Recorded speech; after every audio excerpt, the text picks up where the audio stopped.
Hello दोस्तों, नमस्कार। स्वागत है जो अभी तक की में। आइए देख लेते हैं विद्यार्थी जीवन से प्रमुख खबरें। ऐसा आयोग यूपीएससी अधीनस्थ सेवा चयन आयोग जिसकी भर्तियां न समय सीमा तय है न ही आने वाले विज्ञापन की। अगर अथक प्रयास के बाद विज्ञापन जारी भी होता है तो सालों साल लग जाते हैं विज्ञापन की परीक्षा और उसके बाद कोर्ट भर्ती जाती है और 4 से 5 साल लग जाते हैं फाइनल परिणाम आने में। आखिर इतना इंतजार एक छात्र कैसे कर सकता है? क्या अधीनस्थ सेवा चयन आयोग, क्या शासन को यह नहीं दिखता कि अधीनस्थ सेवा चयन आयोग के जो लंबित भर्तियां हैं 30 से 35 भर्ती विज्ञापन, आखिर परीक्षा कैलेंडर लोक सेवा आयोग जारी करता है। वह अपने तय समय पे परीक्षा कराता है, विज्ञापन जारी करता है। परीक्षा कैलेंडर क्यों नहीं जारी करता अधीनस्थ सेवा चयन आयोग? आखिर क्या कमियां हैं कि अधीनस्थ सेवा चयन आयोग अगर परीक्षा कैलेंडर इसके पहले जारी किया है तो अपने तय समय पे कोई परीक्षा का परिणाम जारी क्यों नहीं करता? क्या सदस्य की कमी है, या अध्यक्ष की कमी है, या शासन की कमी है, या छात्रों की कमी है? इस पे बात करेंगे। जो 32 से 35 भर्ती विज्ञापन ऐसे हैं जो काफी दिनों से लंबित है। छात्र आज भी उदास हैं, विज्ञापन को लेकर आए दिन आयोग का चक्कर लगाते रहे हैं। अगर विज्ञापन आया भी है, चाहे JEE 18 का परिणाम हो, वीडियो 2018 का परिणाम हो, तमाम ऐसी भर्तियां लंबित है। अधीनस्थ सेवा चयन आयोग की सुस्त कार्यप्रणाली को देखते हुए छात्रों ने माननीय मुख्यमंत्री आदित्यनाथ योगी जी को पत्र लिखा है। यहाँ आप लोग देख रहे होंगे उत्तर प्रदेश अधीनस्थ सेवा चयन आयोग के सुस्त कार्यप्रणाली के सुधार के संबंध में कि जो आगे की प्रक्रियाएं हैं उसको लेकर उत्तर प्रदेश के युवाओं का अपने यशस्वी मुख्यमंत्री जी के नाम पत्र है। माननीय मुख्यमंत्री जी अपने बच्चों की ओर से लिखे गए इस पत्र का अवलोकन करने का कृपा करें। अगर बात करें, अभी तक उत्तर प्रदेश देश का सबसे बड़ा राज्य है, इसलिए यहाँ बेरोजगार युवाओं के पास सरकारी नौकरी के अवसर भी सबसे ज्यादा हैं। लेकिन उत्तर प्रदेश के सुस्त सेवा चयन आयोग यूपीएससी की लचर कर प्रणाली के कारण वर्तमान समय में 32 से ज्यादा भर्तियां आयोग में कई वर्षों से लंबित है। जो कब पूरा होंगी इसके बारे में कोई अनुमान लगाया नहीं जा सकता। इस आयोग में सारा काम रुचि के हिसाब से हो रहा है। मन किया तो काम करेंगे, नहीं किया तो नहीं करेंगे। 8 वर्षों से पुरानी भर्तियां आज भी अपने पूरा होने का इंतजार कर रही हैं। जिसे देखा जाए, वर्ष 2022 में कुल आयोजित 7 परीक्षाएं हुई थी, 23 में 4 परीक्षाएं, 2024 में केवल 1 परीक्षा आयोजित की गई थी। माननीय मुख्यमंत्री जी जिस आयोग पर पूरे उत्तर प्रदेश के विभाग में ग्रुप C तक की रिक्त पदों के भरने की जिम्मेदारी हो, उस आयोग ने पिछले 3 वर्षों में अधिकतम 11 परीक्षाएं आयोजित की हैं, जिससे पता चलता है आयोग की कार्यप्रणाली कितनी सुस्त है, जिसके सरकार की छवि धूमिल हो रही है। सरकार को अब आयोग पर विशेष ध्यान देना चाहिए। माननीय मुख्यमंत्री जी आयोग द्वारा 2021 में प्रारंभिक अर्हता परीक्षा यानी PET प्रारंभ की गई थी, जिसमें परीक्षाओं को तेजी से पूरा करने की बात कही गई थी, परंतु परीक्षाओं और भी विलंब हो रही हैं। PET की परीक्षा 2021 से स्टार्ट हुई थी, जिससे पहली बार PET में 24 लाख विद्यार्थी आवेदन किए थे, परीक्षा दिए थे। PET 22 यानी PET दूसरी बार आया 2022 में, इसमें 37 लाख विद्यार्थी ने परीक्षा दिया। उसके बाद PET 23 20 लाख विद्यार्थियों ने परीक्षा दिया। इसलिए उत्तर प्रदेश अधीनस्थ सेवा चयन आयोग के निम्नलिखित वर्णित सुधार हेतु आवश्यक दिशा निर्देश आयोग के कर्मचारियों के लिए जारी करने का कृपा करें। अन्य आवश्यक अधीनस्थ सेवा चयन आयोग के सुधार हेतु जो मांग पत्र है विद्यार्थियों का, कर्मचारी चयन आयोग SSC एवं उत्तर प्रदेश लोक सेवा आयोग UPPSC की तरह वार्षिक परीक्षा कैलेंडर जारी हो, जिसकी प्रमुखता से अनुपालन अनिवार्य हो। देखिए, अधीनस्थ सेवा चयन आयोग इसके पहले परीक्षा कैलेंडर जारी किया है, लेकिन कोई भी भर्ती परीक्षाएं समय से नहीं हुई है। आगे भी उम्मीद यही करते हैं छात्र कि परीक्षा कैलेंडर जारी हो और समय अनुसार परीक्षा हो, चाहे रिजल्ट आने वाला हो, विज्ञापन कब आएगा उसकी जानकारी दी जाए। वहीं दूसरी बात कही गई है, वर्ष 2015 में अथवा इसके पूर्व में इसके बाद की समस्त लंबित भर्तियां आगामी 3 महीने के अंदर हर स्थिति में पूर्ण कर ली जाए। तीसरे नंबर पर है, सभी नए विज्ञापन को जारी करने की तिथि से 3 माह के भीतर परीक्षा, उसके अगले 3 माह के भीतर रिजल्ट एवं आगामी 2 माह के भीतर नियुक्ति प्रक्रिया को पूर्ण किया जाए। विशेष परिस्थितियों को छोड़कर अर्थात 8 माह के भीतर भर्ती परीक्षा पूर्ण किए जाने की बात की गई है। सभी अभ्यर्थियों को उनके भर्तियों के वर्तमान स्थिति की जानकारी लिखित रूप जब वो चाहे प्राप्त कर सकते हो, ऐसी तत्काल व्यवस्था की जाए। आयोग के वार्षिक कार्यों की समीक्षा की जाए, जिसमें माननीय अध्यक्ष एवं माननीय सचिव जी की अपने कार्यों के लिए शासन के समक्ष जवाबदेही तय की जाए, ताकि सभी भर्तियों के प्रस्ताव प्रगति का पता लगाया जा सके। 6वें नंबर पे है, विज्ञप्ति भर्तियों को पूरा करने का क्रम निर्धारण किया जाए, जो उनके जारी करने की तिथि के अनुसार हो और उनके न्यायालयीय विवाद की स्थिति की छोड़कर अन्य किसी भी स्थिति में परिवर्तन न किया जाए।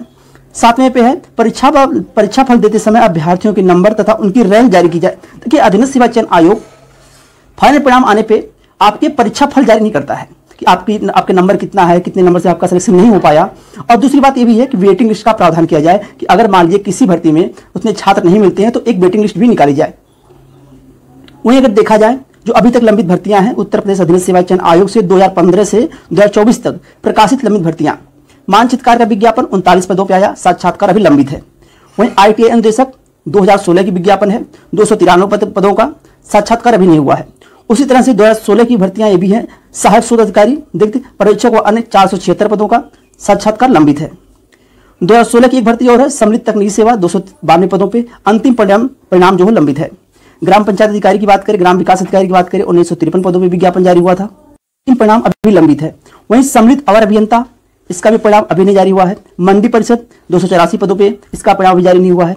फॉरेस्ट गार्ड 655 पदों पे 2019 का विज्ञापन है। वहीं ITI अनुदेशक 2022 का विज्ञापन है।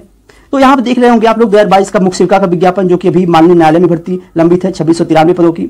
वन दरोगा हो गया, कनिष्ठ सहायक हो गया, ग्राम पंचायत अधिकारी 2023 की भर्ती 1468 पदों पर परीक्षा लंबित है, परीक्षाएं ही नहीं हुई हैं। अगर देखा जाए तो 2023 की परीक्षाएं, फॉरेस्ट गार्ड हो गया, स्टेनोग्राफर हो गया, कनिष्ठ सहायक हो गया, नेत्र परीक्षक हो गया, लेखा परीक्षक सहायक लेखाकार हो गया, प्रवर्तन अधिकारी, डेंटल हाइजीनिस्ट हो गया, एक्सरे तकनीशियन हो गया, ग्राम पंचायत अधिकारी हो गया। और उसके बाद 2022 की जो अभी परीक्षा नहीं हुई है, कनिष्ठ सहायक परीक्षा नहीं हुई है, कनिष्ठ सहायक की टाइपिंग नहीं हुई है, वन दरोगा का परिणाम भी जारी नहीं हुआ है, मुख्य सेविका का DV का रिजल्ट भी जारी नहीं हुआ है। यानी अगर देखा जाए टोटल अभी तक 22 से ज्यादा, यानी 23वें नंबर पे नक्शा निवेश की परीक्षा, 23 का विज्ञापन, 24 के विज्ञापन की परीक्षा लंबित है। यानी कि 2022 के कितने ऐसे विज्ञापन हैं और 2023 के विज्ञापन जिनकी परीक्षाएं ही नहीं हुई हैं। यहाँ आप लोग देख रहे होंगे 2023 के नक्शा निवेश का विज्ञापन, परीक्षा नहीं हुई है। 24 से 9 विज्ञापन जारी हुए हैं, इनकी भी परीक्षा की दूर दूर तक संभावना ही नहीं है। जब PT 22 की एक विज्ञापन की परीक्षा नहीं हुई है, PT 23 के काफी विज्ञापनों की परीक्षा नहीं हुई है, PT 22 के काफी विज्ञापनों की परीक्षा नहीं हुई है, PT 23 के विज्ञापनों की परीक्षा नहीं हुई है। और जो 2024 में विज्ञापन जारी हुए PT 23 की स्कोर कार्ड से 9 से 10 विज्ञापन, अभी 9 विज्ञापन जारी हुए हैं, इनकी किसी भी भर्ती विज्ञापन की परीक्षा नहीं हुई है। तो यह सब मांग है छात्रों की कि अधीनस्थ सेवा चयन आयोग अपना परीक्षा कैलेंडर जारी करे और एक समय रहे, एक चाहे 8 माह का समय रहे। जैसे आप लोगों को उत्तर प्रदेश लोक सेवा आयोग अपना कोई भी भर्ती विज्ञापन जारी करता है तो 8 से लेकर 9 माह के अंदर अंदर प्री की परीक्षा, मुख्य परीक्षा, साक्षात्कार, फाइनल परिणाम जारी कर देता है। और अधीनस्थ सेवा चयन आयोग में ग्रुप C की भर्ती होती है, जैसा कि आपको पता होगा, और केवल एक ही परीक्षा होती है। और कुछ विज्ञापनों में जैसे जूनियर असिस्टेंट हो गया, स्टेनोग्राफर हो गया, वहां पे टाइपिंग देखने को मिलती है। वैसे अगर देखा जाए तो रिटन की केवल एक परीक्षा होती है। अगर अधीनस्थ सेवा चयन आयोग चाहे तो 6 माह के अंदर विज्ञापन भी जारी कर दे, 6 माह के अंदर ही परीक्षा करा ले, टाइपिंग भी करा ले, या बिना टाइपिंग की कोई भर्ती है तो परीक्षा करा के फाइनल परिणाम जारी कर दे, DV भी करा ले, संपूर्ण यानी कि वो फाइनल कर सकता है अगर अधीनस्थ सेवा चयन आयोग चाहे तो। 21 के स्कोर कार्ड से जारी हुआ विज्ञापन, मुख्य सेविका का विज्ञापन, मुख्य सेविका भर्ती विज्ञापन भी जारी होने के बाद शुरू से विवाद में रहा। इस भर्ती की परीक्षा 24 सितंबर को 2 पाली में कराई गई थी। उसके बाद एक नया विवाद बना, जो 126 पहले कार्यरत मुख्य सेविकाएं थी उनको इस भर्ती को लेकर इस भर्ती पे स्टे लगाया गया, यानी कि माननीय न्यायालय में चली गई भर्ती और अभी तक डेट ही नहीं मिली। जानकारी के अनुसार जुलाई माह में भर्ती से स्टे हट जाएगा, यानी जुलाई माह में सुनवाई हो जाती है तो भर्ती से स्टे हट जाएगा और आप लोगों की भर्ती 2024 में फाइनल परिणाम जारी हो सकता है, क्योंकि अब जो आगे की प्रक्रियाएं तेजी से चलेंगी। भर्ती परीक्षा की आगे की जो प्रक्रियाएं हैं, जुलाई माह में सुनवाई होने के बाद भर्ती से स्टे हटेगा, उसके 1 सप्ताह बाद DV का रिजल्ट जारी होगा। जैसा कि जानकारी के अनुसार DV का रिजल्ट बनकर तैयार हो चुका है। जैसे ही भर्ती से स्टे हटता है तो जुलाई लास्ट में और अगस्त माह के पहले पखवाड़े में DV का रिजल्ट जारी कर दिया जाएगा। उसके बाद DV देखने को मिलेगी। PT को आगे चल के रद्द करने की बातें भी चल रही है कि बिना PT स्कोर कार्ड से विज्ञापन जारी हो, इसको लेकर भी छात्र आयोग से लेकर और शासन तक पत्र लिख रहे हैं कि PT को ही हटा दिया जाए, क्योंकि PT होने का मतलब ही क्या है कि PT से एक परीक्षा हो, सालों साल लड़के इंतजार करते रहे, कोई परीक्षा नहीं होती। केवल एक PT एग्जाम कराने के बाद छात्रों को एक मार्कशीट पकड़ा दी जाती है, फिर छात्र इंतजार करते रहते हैं, दूसरे PT का नंबर आ जाता है। इसको लेकर भी चर्चा सेवा चयन आयोग के PT 23 की स्कोर कार्ड से जारी हुआ विज्ञापन, JEE सिविल का विज्ञापन। JEE सिविल के विज्ञापन में जब विज्ञापन जारी हुआ था तो 2800 प्लस पदों की संख्या थी। तो आपको सबसे पहले जानकारी दी गई थी कि 2800 से पदों की संख्या बढ़ेगी। उसके बाद दोबारा पदों की संख्या 4016 हुई। उसके बाद भी आपको जानकारी दी गई थी अभी और पद बढ़ने वाले हैं। देखिए, आप लोगों को कल से कमेंट आ रहा है कि आप कहते 1000 से लेकर 1200 पदों की संख्या बढ़ेगी, लेकिन 360 ही पदों की संख्या बढ़ी। देखिए, आपको जानकारी दी गई थी कि पदों की संख्या बढ़ेगी। ऐसा भी होता है कि आयोग पूरे जो पदों का अध्याचन मिला होता है, पूरे पदों को उस भर्ती में ऐड नहीं करता है, कुछ पदों को रोक के भी रखता है। हो सकता है कि आने वाले समय में एक बार और पदों की संख्या बढ़े या फिर नया भर्ती विज्ञापन जारी हो। यह कह पाना संभव नहीं है कि पदों की संख्या बढ़ेगी या नया विज्ञापन जारी होगा। आखिर क्यों आयोग ने उन 1000 से लेकर 1200 पदों का जो अध्याचन मिला हुआ था, उन पदों को क्यों रोक के रखा? केवल 360 पदों को ही इस भर्ती में जोड़ा। चीजें आप लोग भूल जाते हैं कि यह भी याद रखा करिए कि बताया कौन था आप लोगों को सबसे पहले कि पदों की संख्या बढ़ेगी। 4376 पद अभी हुए हैं, 360 पद बढ़े हैं। हो सकता है आगे चल के और पदों की संख्या बढ़ सकती है, या फिर जिन जो अध्याचन मिले हुए हैं उनको इसमें नहीं जोड़ा गया है। हो सकता है 2024 PT स्कोर कार्ड से एक नया विज्ञापन भी देखने को मिल सकता है। अभी बहुत कुछ हो सकता है, अभी बहुत कुछ बदलाव भी हो सकता है JEE सिविल के विज्ञापन में। अभी भर्ती कोर्ट में है, BTech को लेकर जुलाई माह में सुनवाई होने वाली है। आगे की प्रक्रियाएं क्या होगी उसको भी देखना होगा, क्योंकि कुछ चीज़ें माननीय न्यायालय पे लंबित होती हैं। अब न्यायालय से क्या इसमें डिसीजन आता है। BTech के जो कुछ विभागों में आवेदन करने का मौका दिया गया है, तो BTech के भी छात्र आवेदन कर रहे हैं। और दूसरी बात यह है, जो आप लोग कह रहे हैं कि आवेदन कल इस चैनल के माध्यम से जानकारी दी गई थी, आवेदन रिकॉर्ड हो रहे हैं। पहले बताया गया था कि अगर डिप्लोमा वाले छात्र और पीटी 23 के छात्र ही आवेदन करेंगे तो 35 से 40 हज़ार के ज़्यादा आवेदन नहीं होगा, लेकिन अब आवेदन जो है वो बढ़ रहे हैं। तो ये मान के चलिए कि आवेदन की संख्या बढ़ी हुई देखने को मिलेगी और आवेदन के लास्ट डेट के बाद आरटीआई के माध्यम से जानकारी भी मांगी जाएगी, वह भी आपको प्रूफ दिया जाएगा कि कितने आवेदन हुए हैं टोटल। तो जितना आप लोग उम्मीद नहीं किए थे उससे ज़्यादा आवेदन देखने को मिलेंगे, यह विश्वास बना के चलिए। और पदों की जो बात रही, 4376 पद हैं, यह पद कम नहीं है।